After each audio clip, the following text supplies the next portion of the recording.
क्या बताया?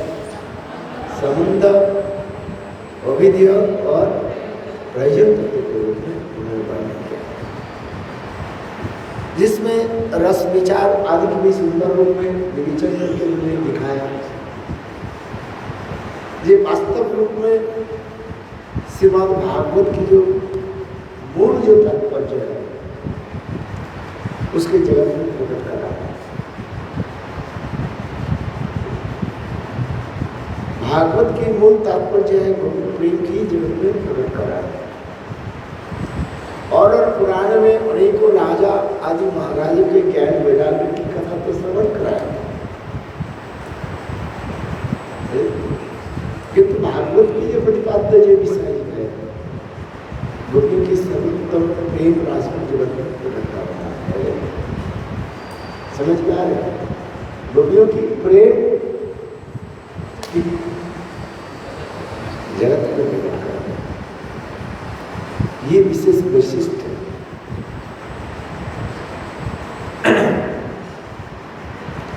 इसलिए और इसमें भक्ति विनोद ठाकुर भागवत और कमरीची माला ग्रंथ में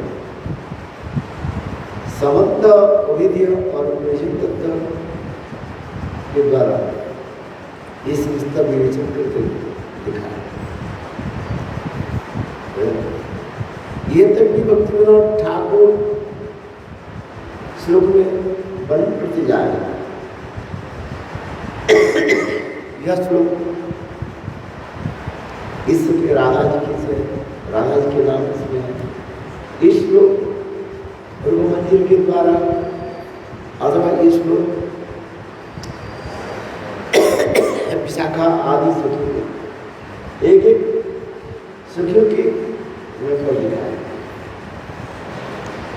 किंतु क्योंकि वर्तमान युग में लोग विवाद आदि कर रहे हैं, जिस श्रीमद् भागवत में कोई गोपी के नाम नहीं, किंतु भक्ति विनोद ठाकुर इसमें पुष्टिकरण किया।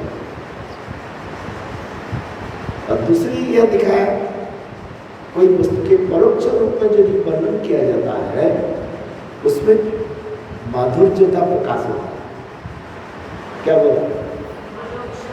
परोक्ष रूप, प्रत्यक्ष रूप में जो कहा जाता है परस माधुर्य एक दूसरी होता है, और परोक्ष रूप में इनडायरेक्ट रूप में यदि कोई वस्तु के प्रकाशित किया जाता है वो एक माधुर्य का प्रकाश है। ये श्रीमद् भागवत जो है परोक्षवाद है शासन, परोक्षवाद के द्वारा ही इसके सुंदर रूप में प्रकाशित किया है। कल मैंने एक सुंदर उदाहरण दिया, याद है? एक व्यक्ति भोजन लोलुप है। क्या बोला? क्या है? मैंने भोजन करने में बहुत रुचि रखती है। याद रखिए, क्या बोला? भोजन करने में बहुत रुचि रखती है। ऐसे साधन खिला तो अच्छा नहीं लगता है। जिसकी संस्कृत में कहा जाता है भोजन लंपट शब्द का। क्या बोला? नाम सुना? भोजन लंपट।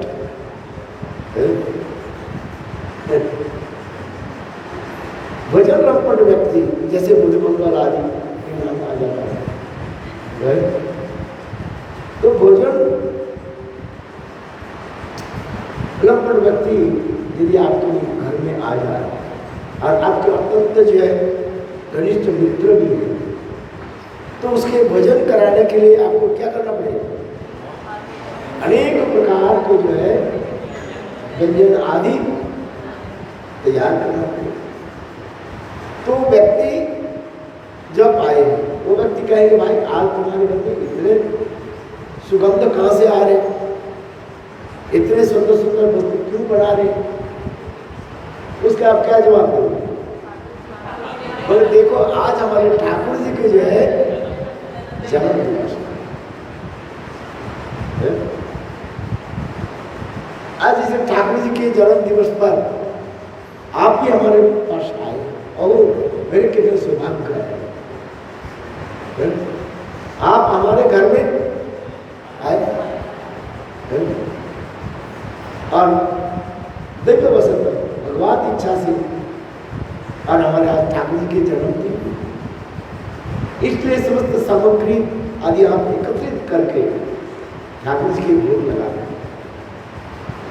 अच्छा, इस व्यक्ति इस कथा को सुनकर के वो व्यक्ति के क्या होगा? यदि कहा दिया जब भाई आप भजन में बहुत रुचि रखते हो इसलिए आपके लिए मैं बना रहा हूं, तो व्यक्ति क्या कहेगा? लज्जित हो जाएगा, क्योंकि शास्त्र में कहा गया कोई वस्तु की यदि परोक्ष रूप में कहा जाता है तो उसके माधुर्य प्रकाश हर समय ब्रज में भी कथा सुनाया था। कोई व्यक्ति भजन कर रहा है, उसकी जो वस्तु जरूरत है वो क्या कहेंगे? बोले हमारे सामने जो बैठे हुए हैं भाई उसको खिलाओ, उसको दो है। इसके मतलब क्या है? मुझे भी तो मिलेगा। जो परिवेशन करने वाले जो है वो उसको लिए हमें नहीं देंगे क्या? तो उसी प्रकार परोक्ष रूप में जो वस्तु आदि प्रकाश होता है उसके माधुर्य का प्रकाश ये श्रीमद् भागवत पक्षवाद के द्वारा ही सब कुछ प्रकट है। अब कथा में हम यहाँ आगे प्रवेश करें। श्री सुखदेव गोस्वामी पाद 21 अध्याय में आकर के परीक्षित महाराज के निकट शरद ऋतु के वर्णन। कौन सा ऋतु की? शरद ऋतु। बहुत सुंदर। इत्थं शरदं सच्चजलं पदमाकरं सुगन्धिना सदवायुना भक्तस पातं स गोपगोपाल अच्युतम्। पहली श्लोक में श्री सुखदेव गोस्वामी पाद इत्थं शरदं, इस शरद काल आने के साथ ही साथ समस्त नदी और सरोवर आदि के जल क्या हो जाता है? निर्मल हो जाता है। इसके पहले सुना सुखदेव गोस्वामी पाद ग्रीष्म ऋतु, गर्मी के समय पर श्रीमद् भागवत में 16 ऋतु के बारे में वर्णन किया। 6 ऋतु के बारे में। 6 ऋतु क्या क्या है?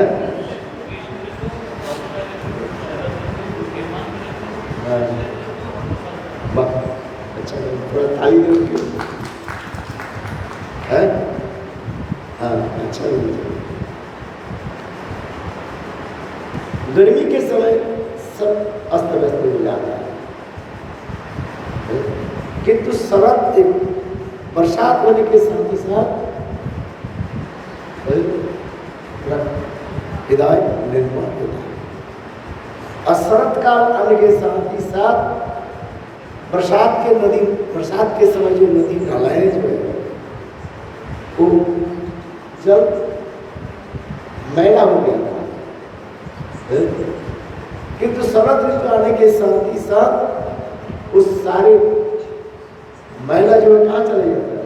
नीचे चला जाता है और ऊपर के जल जो है निर्माण हो जाता है। ये भी वर्णन करते हैं, इसलिए करें इत्थं शरद इत्थं शरदं सच्चजलं पदमाकरं सुगन्धिना नाभिषिक्त वायुना बात वो सह वो गोपाल अच्युतम्। श्री सुखदेव गोस्वामी पाद श्रीमती राधा के अत्यंत प्रिय सुख कहते हैं, हे राजन, अत्यंत मनोहर शरद ऋतु के कारण वृंदावन की सुबह अपूर्व लग रही थी। नदियाँ, तालाब और सरोवर पानी से लबालब ओत बह रहे थे। मधुर सौरभयुक्त सभी सरोवर में खिले हुए कमलों की भीनी भीनी सुगंध की वर्ण करता हुआ और मंद मंद बह रहा था। ऐसे रमणीय वातावरण से वाल वालों को गायों के साथ नंदनंदन अच्युत श्री कृष्ण ने उस अतुलनीय मनोहर वृंदावन की प्रवेश किया। यह पर भी पर कोई वस्तु वर्णन करने के लिए 4 वस्तुओं को प्रयोग होता है। क्या होता है? क्या देश होता है, देश का पात्र और पात्र और उद्दीपक। देश जिस स्थान पर देश को वृंदावन अत्यंत सुंदर रमणीय जो स्थान है वृंदावन की महिमा यहाँ पर वर्णन किया है। त्रिलोके पृथ्वी धन्ना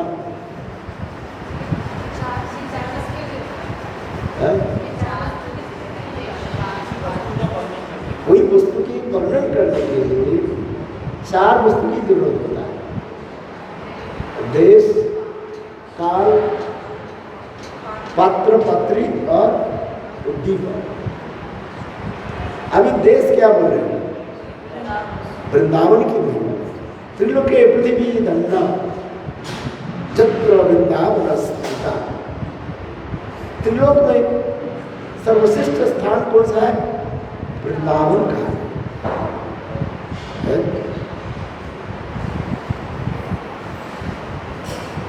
ये वृंदावन की महिमा वर्णन करती है, इसलिए कहा रहे हैं।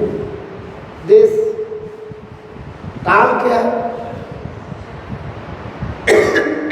शरद ऋतु की वर्णन किया है।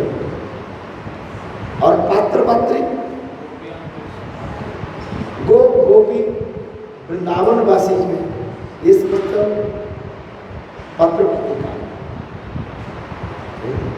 ये कृष्ण के नित्य परिकर आदि जहां पर लीला आदि विकास कर रहे हैं। साधारण स्वयं कृष्ण नित्य गोलोक वृंदावन धाम से जोग माया के द्वारा सारे परिकर के जगत में प्रकट करा है, बड़े वृंदावन में प्रकट करा है। अनुग्रहाय भक्तानां मानसं देवांसं भजते तादृशं क्रीडा जा श्रुत्वा तत्तो भवे। बहुत सुंदर है। संत भगवान इस लीलाओं के प्रकट कराने के लिए नित्य गोलोक वृंदावन धाम से और अपने परिकर से कुछ प्रकट करें जो मैं इस धाम के बारे में हम थोड़ा बहुत इंगित भी देते हैं, जिसका तो 3 प्रकार के थे। प्रकट धाम, एक अप्रकट और एक विश्वनाथ प्रकाश। अभी हम जो वृंदावन आदि धाम में जाते हैं, वृंदावन धाम में रहते हैं, एक है विश्वमान प्रकाश स्थान तो ही है, वही गिरिराज गोवर्धन है, वह गिरिराज गोवर्धन है, और राधा कुंड, शरण कुंड, जमुना आदि सब विराजमान है, किंतु आज वो लीला प्रकट नहीं है। स्थान है गिरिराज परिक्रमा करते किस है? अनेक तो पर्वत है, लेकिन गिरिराज आप किस लिए जाते हैं? वह पर कृष्ण की सारी लीला उस स्थान अभी राधा कुंड, श्याम कुंड, जहां जहां पर हम जाते हैं उस स्थान है, किंतु लीला हमें दिखाई नहीं पड़ा। इसलिए इसी के कहा जाता है क्या? दृश्यमान प्रकाश। दूसरी क्या है? प्रकट। अर्थात कृष्ण दापर युग में आकर के अपने परिकरों के साथ जो लीला आदि की है, और उसे कहा जाता है प्रकट लीला का। और अप्रकट नित्य गोलोक वृंदावन धाम, वैकुंठ से ऊपर अयोध्या, अयोध्या से ऊपर द्वारिकापुरी, द्वारिकापुरी से ऊपर मथुरा, मथुरा से ऊपर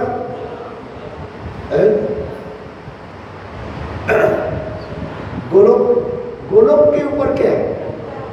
वृंदावन धाम का, जैसे ब्रह्म संहिता में इसके वर्णन होते जा रहे हैं। गोलोक धाम में नीचे नाम नहीं तले तस्वीर बहुत सुंदर इसमें जो वर्णन वह नित्य गोलोक वृंदावन धाम में कृष्ण के सारे जो नित्य लीला आदि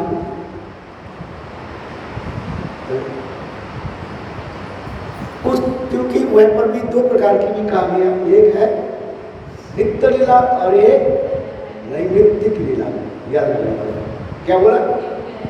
नित्य लीला और एक नैमित्तिक लीला। नित्य लीला, रासलीला आदि इसको नित्य लीला। नैमित्तिक लीला जो है, जिस लीला के आश्रय करके जो क्रिया आदि होती है उसको नैमित्तिक लीला कहा जाता है। कृष्ण के जन्म लीला नहीं होगा, आपको दर्शन नहीं होगा, उसुर मानव लीला आदि नहीं होगी। तथापि जोगमाया ऐसे भावों के प्रकट कराते हैं, जैसे मानो कृष्ण की इसमें लीला मिल चाहिए। इसे कहा जाता है अद्यावधि से ही लीला करे गौर राय, कोनो कोनो भगवान। वही नित्य लीला प्रकट अप्रकट जो लीला दी है, साधक भजन करते करते भगवान की कृपा से, जो मैं की कृपा से उनके हृदय में प्रकट करा दे, तब वो अंतर्दृष्टि से उसके दर्शन करते हैं। इसलिए कहते हैं अद्यावधि से ही लीला करे गौर राय, कोनो कोनो भगवान। देखिए सबके दर्शन नहीं होता है,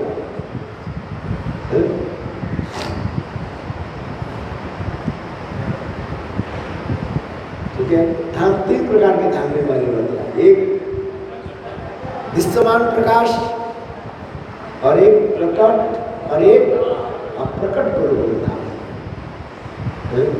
किंतु जब भगवान जब प्रकट लीला आदि करते हैं तो जोग माया के द्वारा सारे नियम प्रकट होते हैं। श्री कृष्ण चैतन्य प्रभु जीवे दया करी स्वपार सदस्य धाम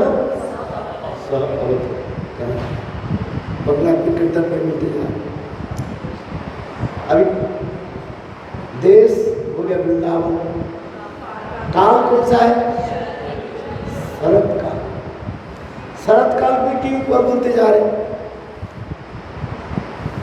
और तो इतने काल है, शरत काल इसलिए कहा जाता है सच्चा निर्मल हृदय में भगवान प्रकट होता है।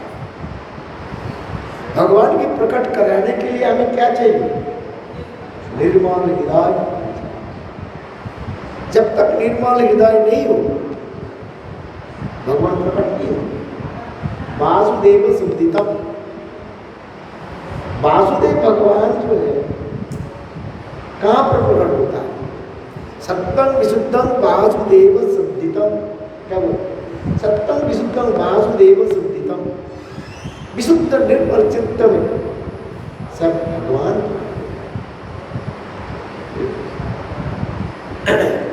अभी शरत काल की एक विशेष वर्णन की जा रही है, जिसमें गर्मी समाप्त हो और फिर बरसात काल भी धीरे धीरे समाप्त हो। और बरसात के समय जो नदी नाला के जल जो लपालप भरी हुई है, और उसमें बरसात के समय नदी नाला के जल कैसे था? मलिन था, क्योंकि बरसात होने के नाते धूल कड़ा आदि में मिट्टी आदि नदी में प्रवाहित होती है। इसलिए बरसात के समय नदी नाले के जल कैसे होता है?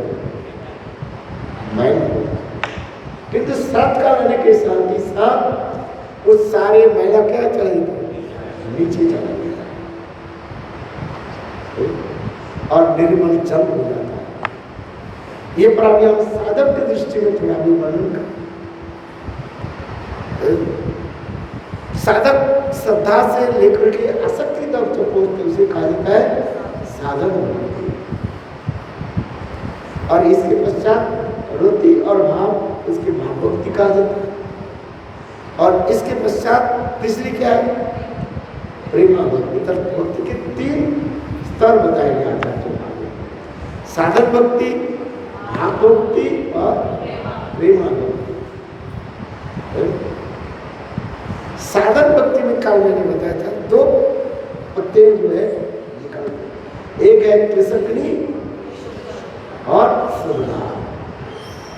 क्लेश, पंच क्लेश जो है वो सारे धीरे धीरे समाप्त हो जाता है और साथ ही साथ समस्त प्रकार के सद्गुण आदि प्रकट होता है। काल तक क्लेश के बारे में बताया। पंच क्लेश जो है अविद्या, अस्मिता, राग, देश, पाप बीज, प्रारब्ध, अपराध आदि कर्म की अनेकों जो है क्रिया दिखाई। फिर बीज, कूट आदि ये सभी वर्णन किया गया। माधुर्य कादम्बिनी ग्रंथ में अनेक विस्तृत रूप में ये सब वर्णन किया। किंतु देखो भगवत नाम आदि ग्रहण करने पर वो समस्त सब कुछ कहते हैं सब नष्ट हो जाता है। जो अद्वैतवादी लोग चित्त के निर्मल आदि करने के लिए कितने ज्ञान वैराग्य आदि धारण करते हैं, किंतु तथापि प्राप्त कर्म को नाश कर नहीं पाते। अपराध आदि तो नाश हो जाता है। इसलिए नमस्तक में श्लोक नाम की महिमा वर्णन करते हुए कह रहे हैं, जब ब्रह्म साक्षात प्रतिनिष्ठा होगी, साक्षात ब्रह्म की दर्शन करने वाले जो अद्वैतवादी है उसको क्या भोगना पड़ता है, प्रारब्ध कर्म को। अपराध तो नष्ट हो जाता है। फिर तथापि किंतु जो भक्त लोग जो है भगवत नाम के द्वारा प्रारब्ध अपराध सब क्या हो जाता है, नष्ट। जिस प्रकार मैंने उदाहरण दिया था, एक रुई के ढेर में यदि सोना की कण की जो पर रख दिया जाए, आपको पता नहीं चलेगा उधर को सोने की कण कहाँ पर है। उस सोने के कण को प्राप्ति करने के लिए आपको क्या करना पड़ेगा, उसमें रुई में आग लगा दो और सारे रुई क्या हो जल जाएंगे और फिर ऐसे सोना बाहर आ गया। ये उदाहरण देते हैं। तात्पर्य क्या है, ये भगवत नाम की महिमा इसलिए बता रहे हैं, ये भक्त लोग भगवान के नाम के आश्रय करके चित्त के निर्मल करते, और प्रारब्ध अपराध सब विनाश होता है। किंतु यहाँ पर एक रहस्य की बात नहीं बताया, क्या बताया, ये समझते जो क्लेश आदि एक साथ में नहीं चला जाता है, ये किसी क्रम भी होता है, सीक्वेंस होता है। एकादशी वर्तिनी, बहुदशी वर्तिनी, त्रायिकी, पूर्णा और आत्मनिकी। श्रद्धा से लेकर के साधु संत आदि के एकादशी वर्तिनी में 1/4 चला जाता है। 100 में 2-5% चलेंगे, 2% कि 5% चला गया और फिर आता है, जिसे कहा जाता है एक देश वर्तिनी। फिर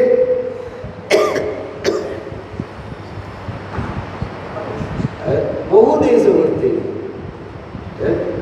श्रद्धा संकल्प भजन क्रिया अनुवृत्ति निष्ठा आदि पर बहुदेश मूर्ति निकाली बड़े 50% से ऊपर नष्ट हो जाता है प्राप्त कर्म आदि, जिसे कहा जाता है बहुदेश मूर्ति।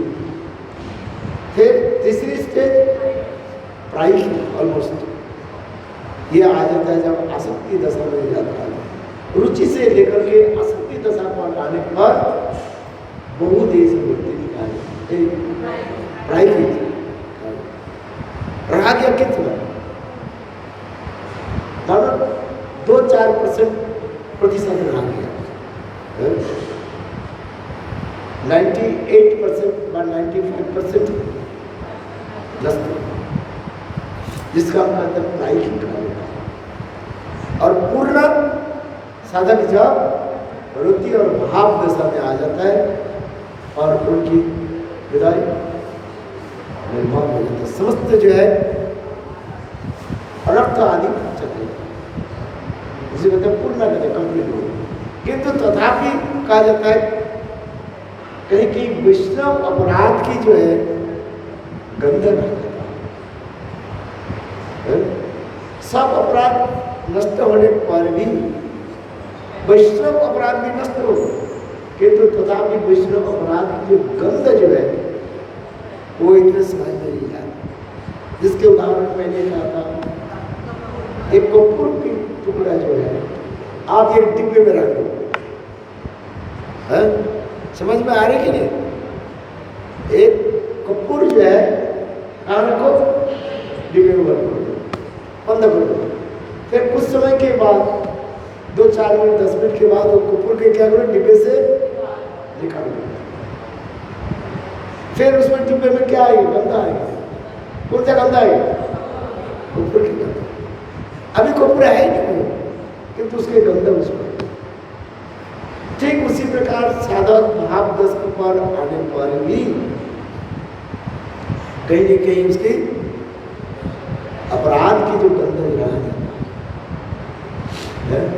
जिस कथा प्रसंग में उदाहरण दिया जाता है, भरत महाराज की कथा उदाहरण दिया गया, उत्तम भागवत भरत महाराज साधारण नहीं।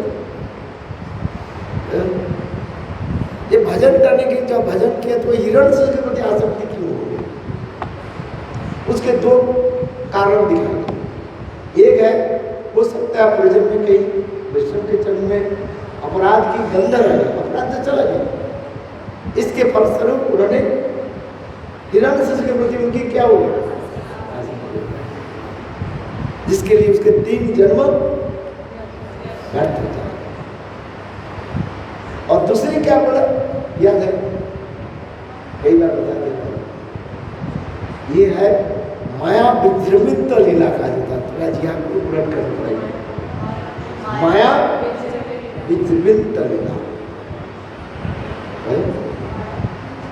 थोड़ा लिखो क्या बोला, माया विजृंभित लीला।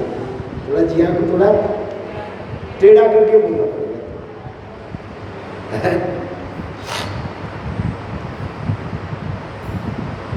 अर्थात संसार में जब जीवों को दिखाते हैं, यद्यपि साधक भाव अवस्था में पहुंचे तो उसके पतन होने की कोई संभावना नहीं है, तथापि पतन होने की संभावना है। इसलिए इस संसार में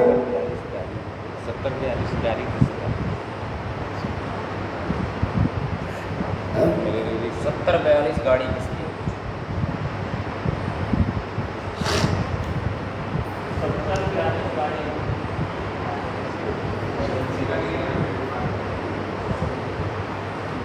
हाँ क्या बोला, माया विजृंभित लीला अधिकार। स्वयं भगवान ऐसे भक्तों के द्वारा कुछ लीलादि जगत में प्रकट कराते हैं, जिसे कहा जाता है माया विजृंभित। स्वयं भगवान एक लीला आदि करते हैं, उसे कहा जाता है इंद्रजाली के लिए। या भक्त के लिए कहा गया माया विजृंभित लीला, और भगवान जो लीला आदि करते हैं उसे क्या बोलते हैं? इंद्रजालिक लीला। इंद्रजालिक लीला समझते? जैसे मौसम लीला आदि, महिषी हरण आदि लीला, इसको लीला पे क्या कहा जाता है? ये महावज्र में तो नहीं है, ये क्या है? इंद्रजालिक लीला कहा जाता है। गौड़ीय सिद्धांत की प्रवेश करने के लिए सब शब्दों का आपको याद रखना है। मैं तो बोलते बोलते थक जाता हूँ, कभी भूल जाता हूँ, तो भक्ति पूछता रहता हूँ, फिर भूल जाते हैं, उत्तर नहीं देते। याद रखना पड़ेगा। भगवान जो स्वयं आदि कुछ लीला आदि करते हैं, उस लीला को कहा जाता है इंद्रजालिक लीला। याद रखना। और उस इंद्रजालिक लीला में विशेष करके जो है दो लीला की विश्वनाथ चक्रवर्ती पाद वर्णन कर रहे हैं। क्या बोला? मौसम लीला और महिषी लीला। विध्वंस ध्वंस आदि के जो कारण जो बताते जा रहे हैं, मौसम लीला आदि की कथा आप लोग जानते हैं। वो एक कहते हैं इंद्रजालिक लीला कहा जाता है। लोगों की एक ऐसे कर्म मार्ग लोगों की रिझाने के लिए तो भगवान ऐसी लीला आदि करते रहते हैं। ये भगवान की क्या हो गया? शरीर छोड़ा कैसे? ना बैठ ने तीर मारा। अरे स्वयं भगवान आत्मा की आत्मा परमात्मा, और उस भगवान के चरण में तीर लग गया और उसे भगवान शरीर छोड़ के चल गए। ये कैसे संभव है? और जिस पर आत्मा में ही प्रश्न नहीं होता है। इसमें एक श्रीमद् भागवत गीता में तो यही तो भगवान कहते जा रहे हैं आत्मा के बारे में। और आप जिसको जला नहीं सकते, वायु जिसके स्पर्श नहीं कर सकते, जिसके जन्म नहीं है, जिसके मृत्यु नहीं है, न जाते न मृत्यु न मृत्यु, और जो नित्य शाश्वत के होने शरीर। कितना सुंदर बोलता है। और वही स्वयं आत्मा के आत्मा परमात्मा स्वयं भगवान, और उनके पैर में क्या लगा? और लगने से वो शरीर छोड़ के जा रहे हैं। ये समस्त कर्म मार्ग लोगों के जो रिझाने के वेदों में 3 बात वेद है। ये कर्म कांड, ज्ञान कांड और एक भक्ति कांड। इसे कहते हैं त्रैलोक विषय वेदा, त्रैलोक विषय त्रैगुण विषय वेदा, नैत्रिगुण भवार्जुन। त्रिगुण विषय वेदा, वेदों में जो है त्रिगुण का पता है। जैसे जैसे अधिकारी लोग होते हैं वेदों में उसके अनुसार उसकी बताया जाता है। इसे कर्म कांड, ज्ञान कांड और भक्ति कांड। भक्ति कांड में उपासना कांड में क्या बताया? उपासना, भगवान उपासना आदि कैसे उसको भी बताया। तो ये समस्त विषय विवरण दिखा समझ में आ रहा है कि हमें ये जानना जरूरत है। तत्व सिद्धांत में जब प्रवेश नहीं कर रहे और राधे राधे बोले तो फिर आधे आधे हो जाएगा, तो लाधे लाधे हो जाएगा। कहते महाराज ये सब करके हमारे क्या होगा? सुनना पड़ेगा भाई। सीन तो घूमेगा, चक्कर लगेगा, कि तो उसमें चलो हम आगे की कथा बोलते हैं। अभी ये तो याद रखो बस, भगवान भक्त के कई कई लीला होता है, उसे कहा जाता है क्या? माया विद्रवित लीला। और भगवान जो लीला आदि करते जा रहे हैं उसे कहा जाता है क्या? इंद्रजालिक लीला। जैसे मैजिशियन अनेक प्रकार तंत्र मंत्र आदि आदि के द्वारा अनेक क्रिया आदि करके लोगों की जो है नजरबंदी करा दी और नजरबंदी करा करके अनेक क्रिया आदि प्रकट करा दी जाते हैं, जिसके लिए विश्वनाथ चक्रवर्ती सुंदर उदाहरण दिए। हम अपने नहीं बोले, सब विश्वनाथ चक्रवर्ती की टीका में बोलते जाए। एक राज दरबार में जो महाराज और अपने महारानी और अपने मंत्री आदि के द्वारा विराजमान थे। उस समय एक जादूगर आ, कोई क्या आ गया? जादूगर। जादूगर आकर के अनेक प्रकार के खेल दिखाए, जिससे प्रसन्न होकर के स्वयं महारानी अपने बहुमूल्य गले के जो हार जो है मैजिशियन को दे, और मैजिशियन ने क्या की? अपने पुत्री का हाथ में दी। और उस समय उनके पुत्री जो मैजिशियन की जो पुत्री जो जादूगर की जो पुत्री है, उस हार को देखने इतने समय उनके दो पुत्र जो है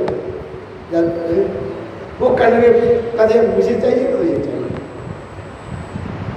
और इतने समय के दोनों बेटा जो है लड़ने लगे और तलवार उठाया, एक दूसरे के गला देखते पुत्र, दोनों पुत्र समाप्त हो गए। फिर महान मैजिशियन जादूगर देखा, ये जादूगर के पुत्र ने देखा एक हार के लिए मेरे दो पुत्र चले, तो उन्होंने क्या तलवार गई अपने गला। फिर मैजिशियन ने देखा करे मेरा दो पुत्र मेरा पत्नी एक हार के लिए, और देखते देखते वो जादूगर ने क्या की तलवार उठाया अपने गले। सबके सामने सभासद में सब लोग बैठे हुए थे। आंखों की पलक पड़ने में जितना समय लगता है उतनी समय में इस सब कुछ एक ही साथ में चार की मौत। आश्चर्य, महारानी बहुत दुखित हुई। ये चारों के मौत के कारण कौन बन गई? महारानी। यदि मैं ये हाथ नहीं देती तो चारों की मौत नहीं, जो होने वाला था वही है। चलो चारों के शरीर को जो है बोरी में भर करके उसके जला गया, जैसे समाप्त हो। अच्छा, जला गया। फिर दूसरे दिन शोक सभा करने लगे राजा जी। काम चारों के जो ऐसे महारानी और स्वामी उपस्थित थे उस शोक सभा में। शोक सभा समझते हैं? उस शोक सभा में महाराज दुखित होकर के कुछ बोलने के लिए जा रहे थे। इतने समय एक डाकिया आया, पत्र लेकर के आए और आकर के बोले महाराज पहले इस पत्र को आप पढ़ लीजिए। हिंदी समझ में आ रहा है कि? अच्छा। और महाराज उस पत्र को खोला, उस पत्र के शिरोनामा में यही लिखा है जे महाराज काल हमने जो आपको जो कुछ दिखाया, जादू दिखाया, जिससे महारानी प्रसन्न होकर के आप अपने बहुमूल्य गले के हार दिया था, और जिसके फलस्वरूप चारों की जो है पृथ्वी आपके सामने आपने जो देखा। महाराज मैं आपके सामने मैं आ रहा हूं, हम चारों आ रहे हैं। आज कुछ और कुछ जादू आपको दिखाना है। महाराज आप बताइए आज हमें क्या पुरस्कार प्रदान करेंगे? इतने का जो चार ही जो है उस सभा में बोला कौन? जादूगर, जादूगर के पत्नी और बोलो वृंदावन बिहारी। ये कैसे संभव है? इसीलिए कहा जाता है इंद्रजाल की लीला कहा जाता है। क्या कहा जाता है? लोग उसके सत्य मान लेते हैं किंतु सत्य नहीं है। आज बहुत प्रकार के तंत्र मंत्र आदि के द्वारा अनेक प्रकार की क्रिया आदि करते हैं। वस्तु में शक्ति है जिसके चैतन्य महाप्रभु उदाहरण दे रहे हैं। मणि मंत्र और है जिसमें अत्यंत तत्व है। मंत्र आदि के द्वारा अनेकों लोग क्रिया आदि करते रहते हैं। मंत्र आदि ठीक ठीक से जप आदि करने पर फल प्राप्ति होता है। कोई सात्विक मंत्र जप करते, कोई तामसिक मंत्र जप करते, कोई राजसिक मंत्र जप करते, जो भूत पिशाच आदि के सिद्धि आदि करते हैं, वो तामसिक मंत्र आदि के द्वारा भूत पिशाच आदि के जो है वशीभूत करते रहते, क्रिया आदि करते। सात्विक आदि राजसिक मंत्र आदि के द्वारा अनेक प्रकार क्रिया आदि करते रहते। राजसिक मंत्र कहा जाता है। सात्विक आदि मंत्र आदि के द्वारा देव देवता की वशीभूत करना। काल मैंने क्या सुना है? कालिदास की कथा सुने है? जिन्होंने 4 जो है महाकाव्य की रचना की। इतने मूर्ख होने पर भी देखो दैव बलम ही बलम, संस्कृत में कहा गया देव बलम ही बलम। दैव बल के जो प्राप्त कर लेते हैं वो भी साधारण नहीं। किसने कहा? मैंने कालिदास के ऊपर में कहा था महामूर्ख होने पर भी देखो स्वयं विद्या के अधिष्ठात्री देवता जिनकी गले में स्थित होकर के और ऐसे महाकाव्य रचना करते अलंकार शास्त्र जो है, मेघदूत, शकुंतला, कुमार संभव, रघुवंशा, संस्कृत इतनी सुंदर। इसे कहता है दैव बलम ही परम। और भक्त लोग अच्युत भगवान कृष्ण की मंत्र आदि जप करके सर्व सिद्धि प्राप्त करके साक्षात रूप में नित्य गुरु वृंदावन धाम में चले जाते। बोलो वृंदावन बिहारी। मंत्र आदि गोपाल मंत्र आदि जप करके कहाँ जाए? जिसके लिए हमारी सनातन का सही बात बृहद भागवत अमृत ग्रंथ में गोप कुमार के बारे में कथा सुना। स्वयं गोप कुमार अपने जीवन चरित कथा जो लाइव की अपने शिष्य माथुर ब्राह्मण, क्या नाम है, जन शर्मा, उनके स्वयं कहने लगे। बहुत सुंदर कथा है। कोई बृहद भागवतामृत ग्रंथ में गोप कुमार की कथा जो है अत्यंत सुंदर चित्ताकर्षक कहा जाता है। एक बार पढ़ोगे, 2 बार पढ़ो, 1 बार सुनो, 10 बार सुनो, आनंद आए। स्वयं गोप कुमार कहने लगे, हे माथुर ब्राह्मण जन शर्मा, मैं नित्य गोलोक वृंदावन धाम में कृष्ण के साथ गोचारण करने के लिए मैं प्रस्तुत हूँ। कृष्ण के साथ जाने के लिए कृष्ण वंशित धनी के द्वारा समस्त गाय बछड़े आगे एकत्रित किए। सारे सखाएं आदि जो सुबल सुदाम आदि मधुबन नित्य सिद्ध जो समस्त जो है कृष्ण के नित्य सखाएं जो जहाँ पर विराज और मैं भी वहाँ पर विराजमान। इतने समय संग राधा जी आकर के मुझे बोले, ये स्वरूप मैंने गोप कुमार की सिद्ध देव के नाम है स्वरूप। हम गोप कुमार करते हैं, उनके नाम क्या है? स्वरूप।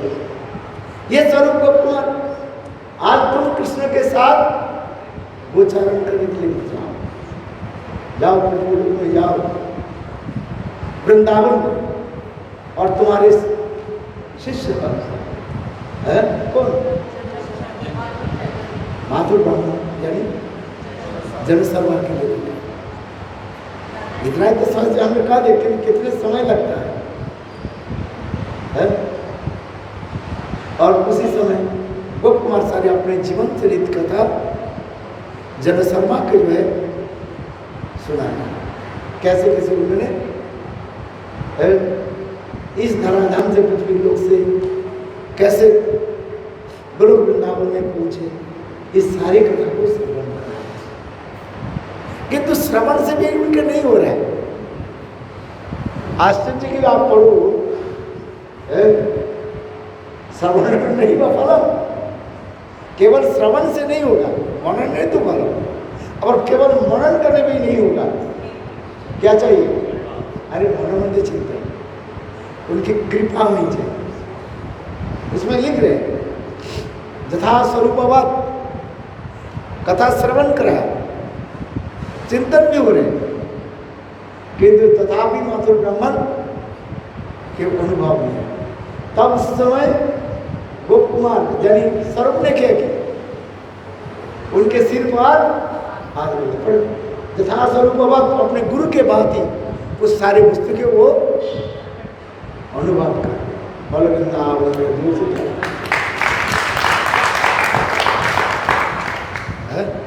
बहुत सुंदर एक कथा है। इसलिए सनातन गोस्वामी पाद इसके अंतिम जो चैप्टर है इसके कहा जाता है रसायन कथा।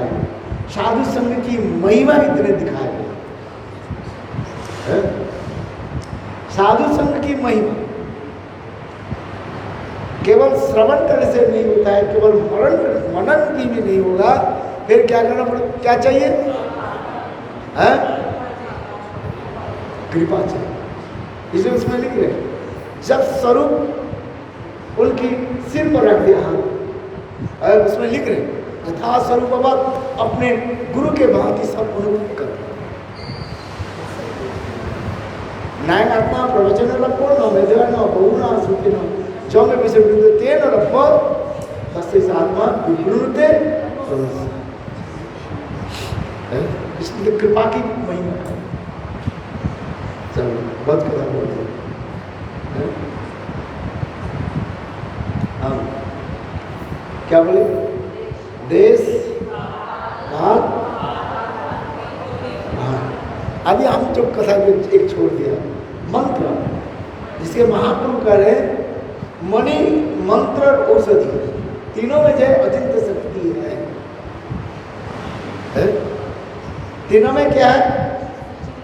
अचिंत्य शक्ति है, जिसमें इनकंसीबल पोटेंशियल इसमें रहता है, जिसको हम समझ नहीं पाते। मणि कहा जाता है, जैसे परचमणि क्या पारस पत्थर जो लोहे के स्पर्श कराने से क्या हो जाता है? सोना बन जाता है। मंत्र आदि के द्वारा सब कुछ प्राप्ति होती है, इसलिए मंत्र के में ज्यादा पता सुना है। यही जो मंत्र गोपाल मंत्र, इसी मंत्र के गोप कुमार प्राप्त करके और गोलोक वृंदावन में चले, और इसी मंत्र के जो है माथुर ब्राह्मण देवी दुर्गा से प्राप्त किया, जिसे कामाक्षा देवी कहा गया है। इस कथा जो, और इसी कथा को जो सुख से गोप कुमार अपने इसमें बताया, कथा श्रवण है। तो कथा श्रवण से भी नहीं हो रहा है, मनन से भी नहीं हो रहा है, और अंत में कृपा से, इसे कृपा शब्द एक साधन के द्वारा प्राप्ति होता है, वह एक कृपा की। किंतु एक कृपा भी दो प्रकार की कहा जाता है, एक भगवत कृपा और एक भक्त कृपा। भगवत कृपा जो है कथनचित का, अरे कभी हो सके कभी हो, किंतु भगवत कृपा भक्त कृपा जो है ये आपको प्राप्त कर। सिद्धांत तो समझ में आ रही कि नहीं? हाँ हाँ, याद रखो, नहीं तो राधे राधे करो बस।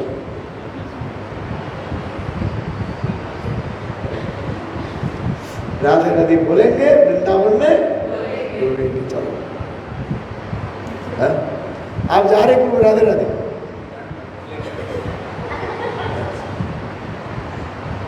राधे राधे बोलेंगे, राधे राधे बोलेंगे, वृंदावन में और वृंदावन बिहार। चलो आगे की कथा। मणि मंत्र और औषधि, अनेक प्रकार के जड़ी बूटियां आदि जो है उसमें अनेक प्रकार के क्रिया आदि है। रोग से आदि मुक्ति प्राप्ति करने के लिए अनेक प्रकार की जड़ी बूटियां आदि लोग भी औषधि आदि प्रयोग करते हैं। अभी एक कथा में सुना, तो अभी जो क्या नाम है हमारे हनुमान के भूत पिशाच दी चढ़ाते हैं, अच्छा कथा बोलते हैं जो रामायण जो अरे बागेश्वर, हाँ हाँ बागेश्वर है।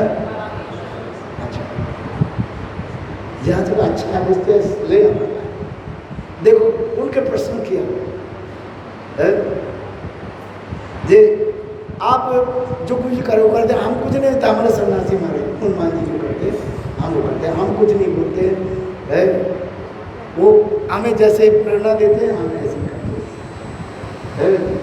न मैं गुरु हूँ न मैं कुछ हूँ, जो वही हमारे ऊपर जो जैसे बताते हैं ऐसे बताते हैं। बहुत सुंदर बताया। अच्छा उन्होंने ये बताया, अच्छा बताओ आप भी सब करते हो तो आप ये अस्पताल क्यों खोला, कैंसर और ये आप तंत्र मंत्र आदि मुझे बोले देखो बहुत सुंदर एक बात सुना, देखो जिसको जितना विश्वास है वो विश्वास में है और प्रभु किसके द्वारा कैसे कार्य साधित करेंगे वही जानते। कोई डॉक्टर के द्वारा होता है, डॉक्टर नहीं होता है, संग डॉक्टर भी कहते हैं भगवान के हाथ जोड़, डॉक्टर तो यही कहते हैं ऑपरेशन थिएटर में है, डॉक्टर स्वयं भी कह देते हैं ये हमारे हाथ में नहीं है, हम तो प्रयास करें जो होने वाले ईश्वर इच्छा, भगवान किसके द्वारा कौन सा रोग कैसे निवारण करेंगे कोई बताए, करना पड़ता है। किसके द्वारा, डॉक्टर के द्वारा वो ठीक होता है और उसमें नहीं होता है तो तंत्र, और उसमें नहीं हो तो कर्म अपने हम क्या करते हैं। वृंदावन बिहारी समझ में आया कि ये नहीं है जो आप नहीं कह सकते भगवान हमें कर वो इच्छा स्वतंत्र शिक्षा में भगवान स्वतंत्र क्या बोलते शिक्षा में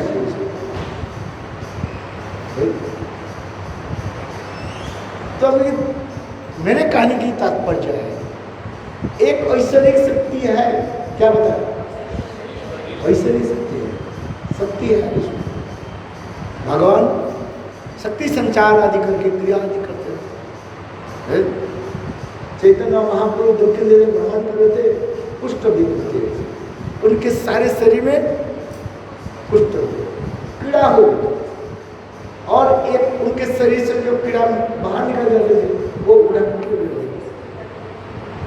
चैतन्य बना नहीं पड़े कि नहीं पड़े, कुष्ठ विप्र के उदाहरण कीड़ा, अरे नहीं कहीं बाहर जा कीड़ा को लेकर के शरीर में, और महाप्रभु ने किया कि उसके शरीर में हाथ लगाया, उनके सारे चैतन्य है कि जोर से तो ताली दो महाप्रभु है कि नहीं है?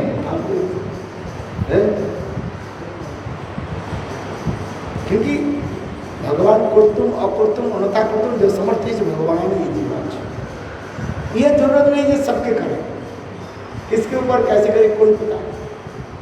जैसे उदाहरण देता है एक लड्डू बच्चे के हाथ में दे दिए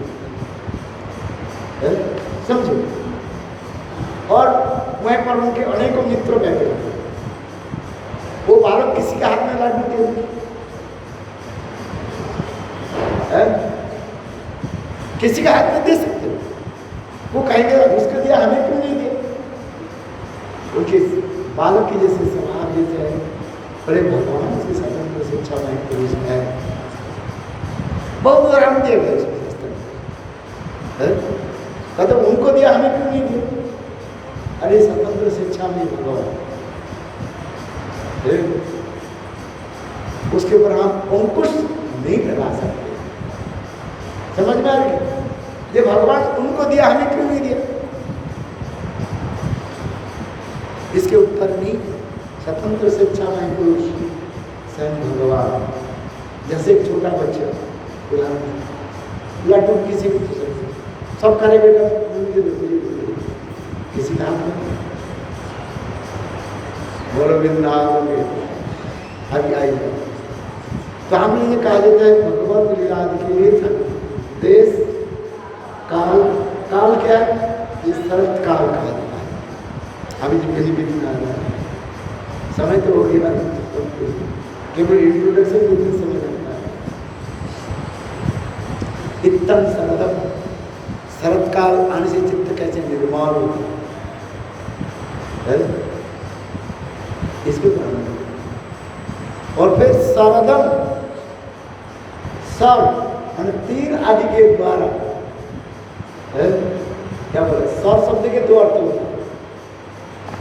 सर माने दूध, जैसे वो केवल दूध में सर पड़ जाते थे केवल,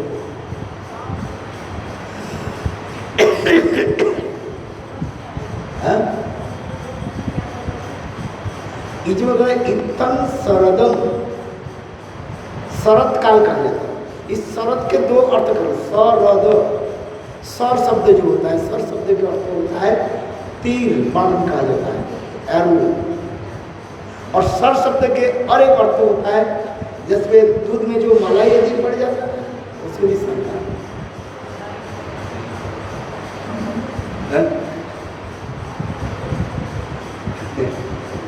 पढ़ना उसको है।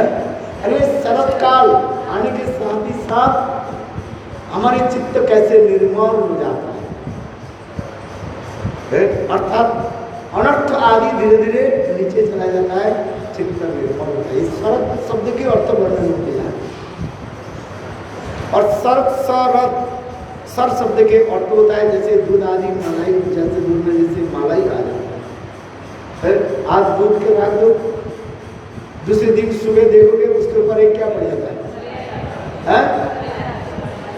मलाई देखा क्या नहीं? तो उसे क्या बोलते हो? मलाई बोलते, क्योंकि संस्कृत में सर खा जाता है, सर सर अर्थात समस्त ऐसे प्रेम को दान करने वाले से भगवान बहुत सुंदर लगता है। सनातन गोस्वामी पाद के वर्णन करते जा रहे हैं। इस शरत काल आने के साथ ही साथ जैसे नदी नाला पोखर आदि के जल जैसे निर्मल हो जाता है, उसी प्रकार साधक भजन आदि करते करते चित्त निर्मल हो जाता है। उस निर्मल चित्त में तब एक प्रेम की उदारी होता है। अभी कथा में जो आगे बताया है, इत्तम शरदम सच्च जलम पद्माकरम सुगंधेना।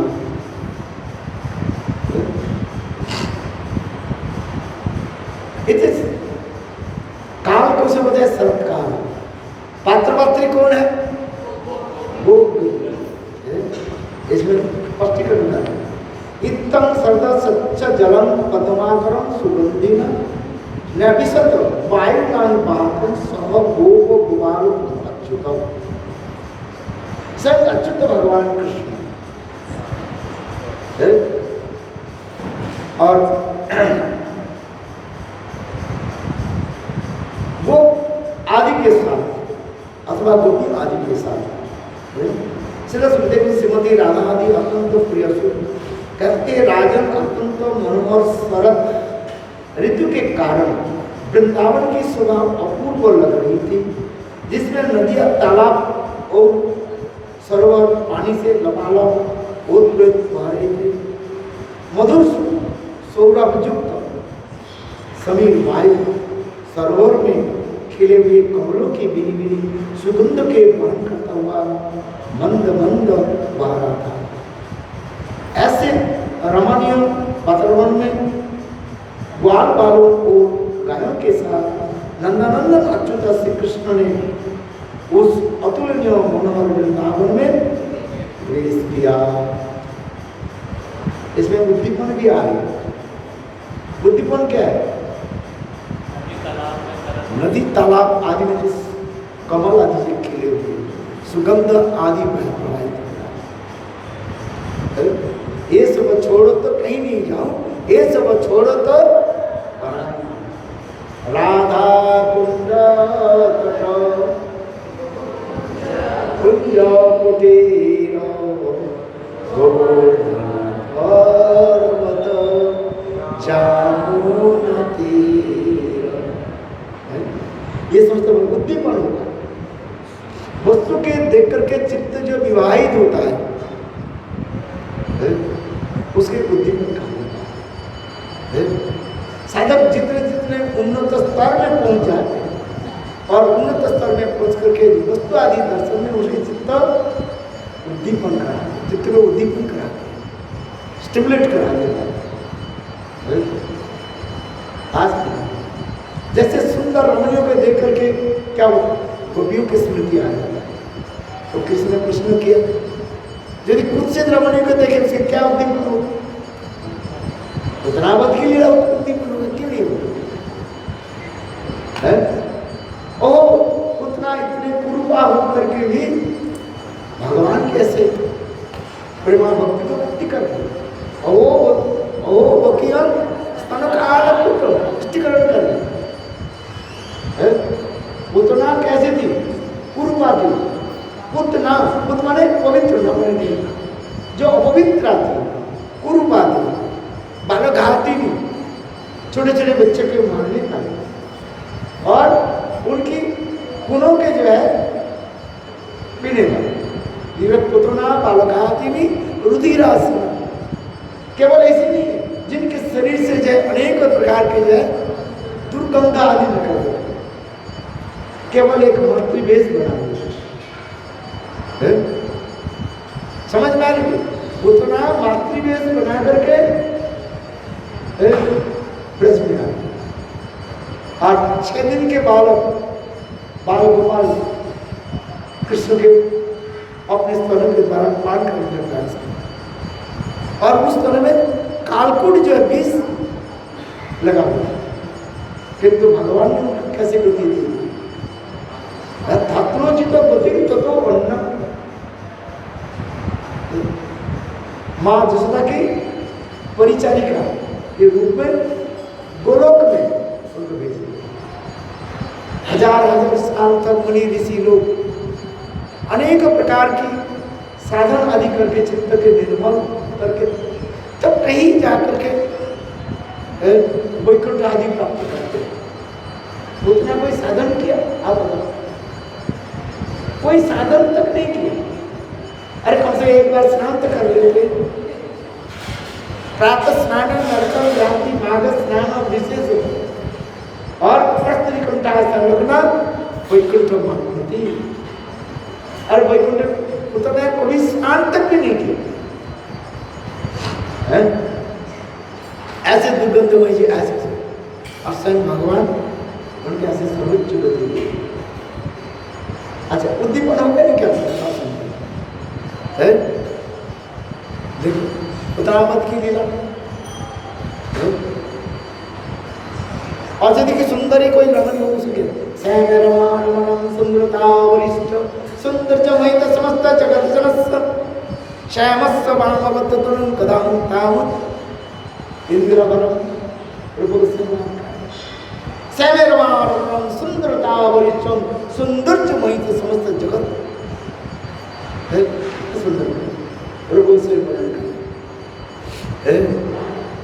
राधा जी के नाम क्या है? श्यामा। और कृष्ण के नाम क्या है? राधे श्याम श्याम वृंदावन। कितना सुंदर बात। राधा जी के नाम श्यामा किस लिए पड़ा? इसके लिए भी शास्त्र में वर्णन दिया। बहुत सुंदर कथा है। एक कथा बोलो तो अनेक कथा आ जाए। आज कृष्ण के नाम श्याम होने के नाते राधा जी के नाम श्यामा होने, ये केवल शब्दार्थिक कहा जाता है, शब्द के अर्थ और मस्कुलिन जेंडर से आप फेमिनिन जेंडर बोल रहे, किंतु ये व्याकरण सिद्धांत स्वीकार करते हैं, किंतु रस विचार में नहीं होता। समझ में आ रही? हम जो करें राधे श्याम श्याम श्याम, राधा जी थोड़ी श्याम बनना है। राधा जी क्या है? तब तो कांचन गौरंग है। तो राधा जी के नाम क्षमा पड़ा किस बोल बोलो वृंदावन धाम।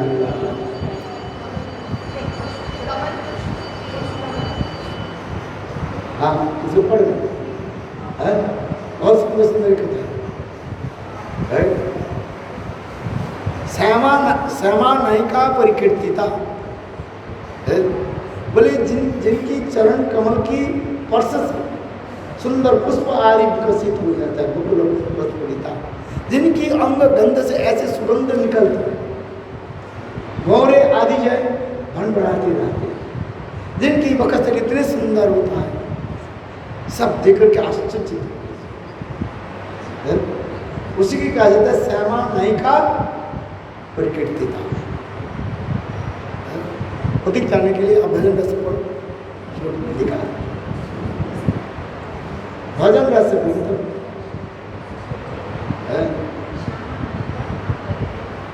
अरे श्यामा नायिका किसको कहा जाता है? तो ये समस्त वर्णन दिया रसमंजरी ग्रंथ से इस श्लोक को जो है उद्धृत किया है। आसमान इसलिए कहते हैं राधे आज का श्याम रमा रमणम सुंदरता वरिष्ठ सौंदर्य मोहित समस्त जगत जनस। रासस्थली में कृष्ण जब राधा जी की पास माया के तरफ रख करके ऐसे त्रिभंग होकर के जब लीला आदि प्रकट करते हैं, उस समय दोनों की सौंदर्य माधुर्य कौन वर्णन करे? जैसे श्याम रमा रमणम सुंदरता वरिष्ठ सौंदर्य मोहित समस्त जगत जनस। श्यामस्य वामबद्ध तनकदा ताम हुआ। ऐसे जो है रासस्थली में जब कृष्ण राधा जी की आलिंगन करते हुए जब विराजमान होते हैं, उस समय राधा जी की सौंदर्य माधुर्य की पराकाष्ठा न भूतो न भविष्यति। और स्थली में तो है, किंतु रासस्थली में कृष्ण रासविहार करते हुए उस समय जो उनके स्वरूप है वो श्रेष्ठ स्वरूप का है। इसी तमर में श्लोक लिख रहे श्याम रमा रमणम सुंदरता वरिष्ठ सौंदर्य मोहित समस्त जगत जनस। उस समय दोनों की सौंदर्य माधुर्य की पराकाष्ठा है। आप सिर्फ वो प्रकाश जो होते हैं वो कौन वर्णन करे? तो इसके वर्णन हो गया। चलो हम इसे करें पात्र पत्नी नायक नायिका नाट्य शास्त्र में। तो एक हो गया देश काल पात्र। पात्र कौन हो गया? कृष्ण। नायक पात्र माने नायक, और नायिका कौन हो गया? स्वयं राधा। यद्यपि 360 प्रकार की नायिका है और 96 प्रकार की जो है नायक के बारे में होता है, याद रखना। नायक कितने होता है? 96 है, और नायिका 360। और उसमें नायिका सर्वोत्तम जो नायिका जो होती है वो कौन है? स्वाधीन भट्टिका नायिका। और सर्वश्रेष्ठ नायक कौन है? धीर ललित। चलो नायक का बोल दिया, थोड़ा आप लोग के लिए ताली बजाना चाहिए।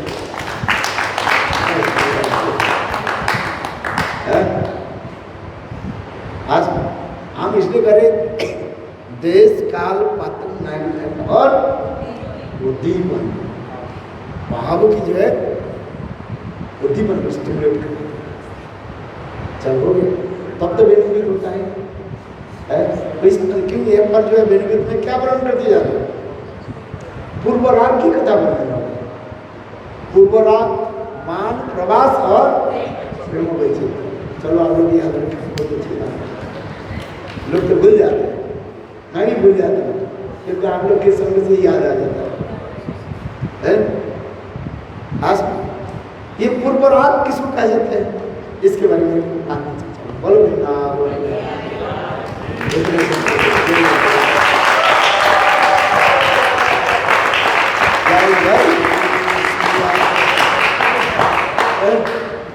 आगे बोलो सब प्रसाद